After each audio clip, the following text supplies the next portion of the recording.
how many words your language collected, learned, created, challenge. Arabic glossa versus Hellenic glossa.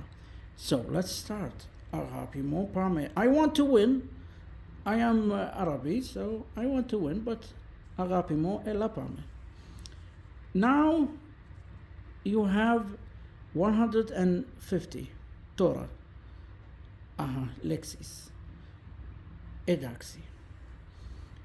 We have 120,000 in use, so we're using these. There are a lot that we don't use. A lot, how many? We will check. Greek, from all centuries, over 125 million.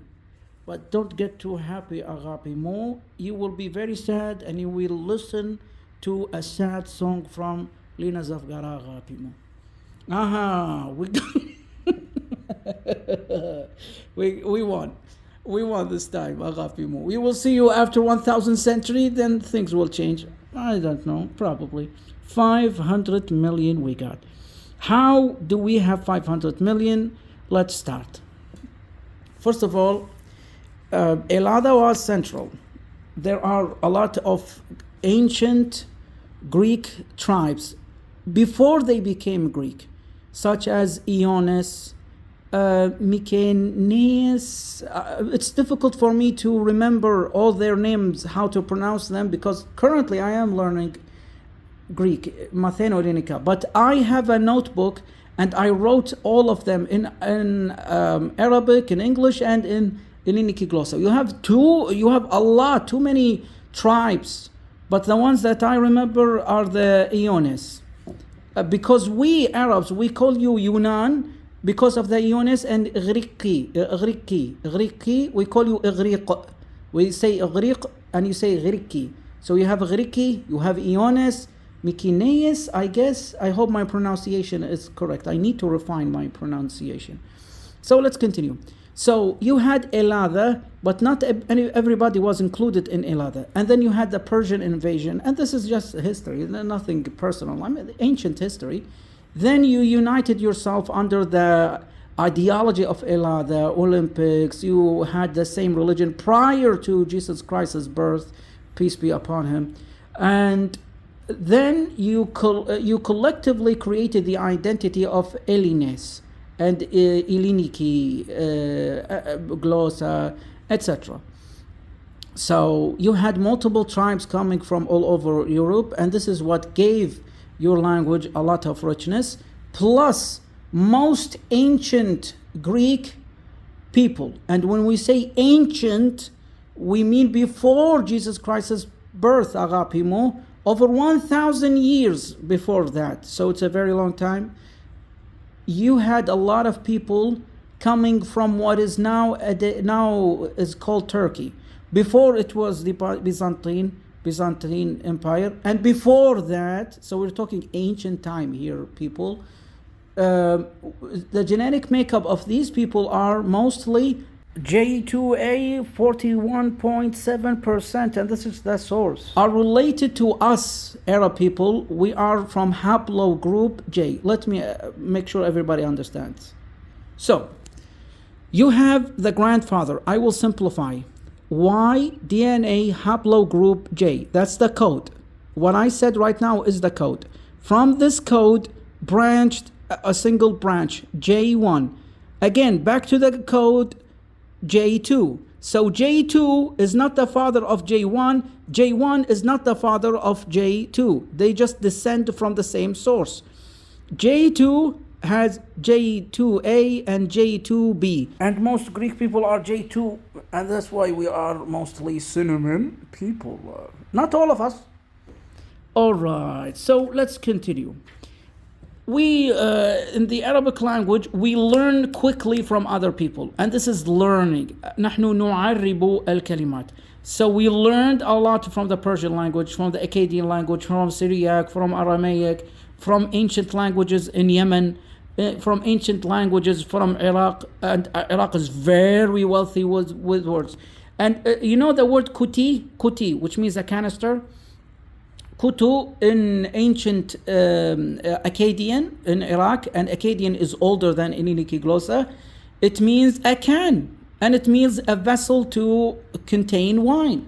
Then you had Kuti. So probably Greek learned from ancient Mesopotamia. It's not that far-fetched. So we learned from ancient languages.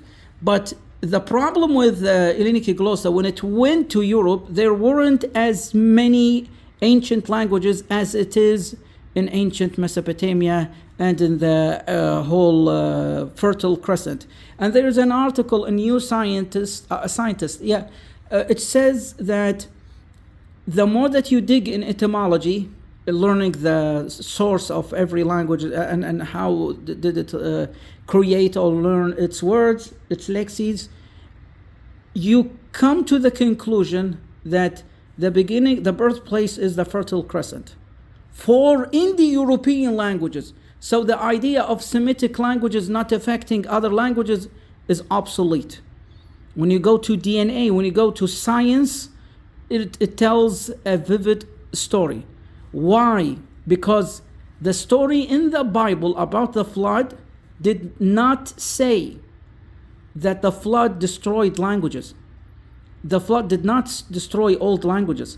The flood concentrated old languages. And then came one August Ludwig von Schlitzer in 1771, a German historian. He said, let's start describing people, categorizing people as Semitic languages, and then he started this whole trend. Before him, no religion categorized languages as Semitic languages. So when you say that the Semitic categorization of languages is false, you're not saying that the Bible is wrong. You're saying that the man-made theory is wrong, Agapimo. So you say in Illinic glossa, اختبوذي, which is octopus. We learned that from you, and then we say اختبوذ.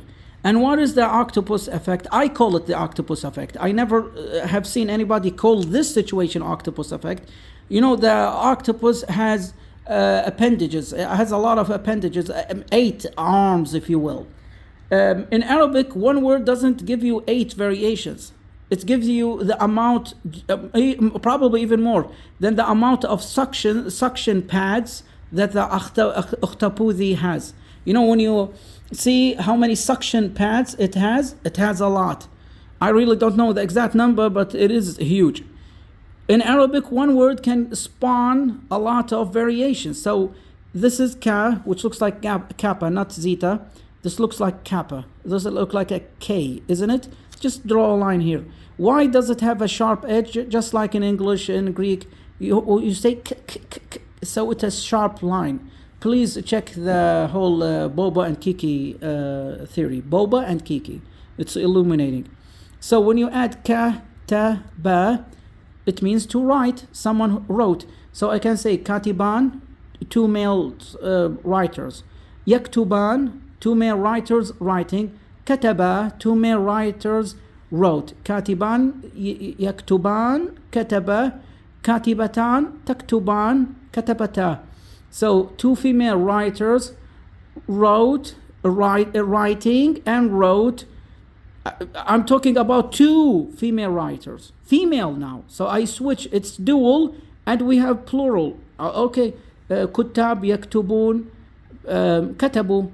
The writers wrote and they have written. And I can make it into a female form. Katibat yaktubna, katabna. So, I can say maktaba, which is a library, kitab, which is a book. So from one word, you have multiple spawning effect. And I think that the Islamic religion is centralized in Arabic. That's why it learned a lot and absorbed a lot, because it got fed from multiple cultures and civilization. However, Illinic glossa is not the only central language for Christianity. Because you can be Christian and just know Aramaic, Syriac, Latin. Latin took a lot from that feeding process. So if it weren't for Latin, you would have surpassed us. Ευχαριστώ που παρακολουθήσατε. And the moral of the story is we inherited a lot of good. But what did we do? Let's do good together.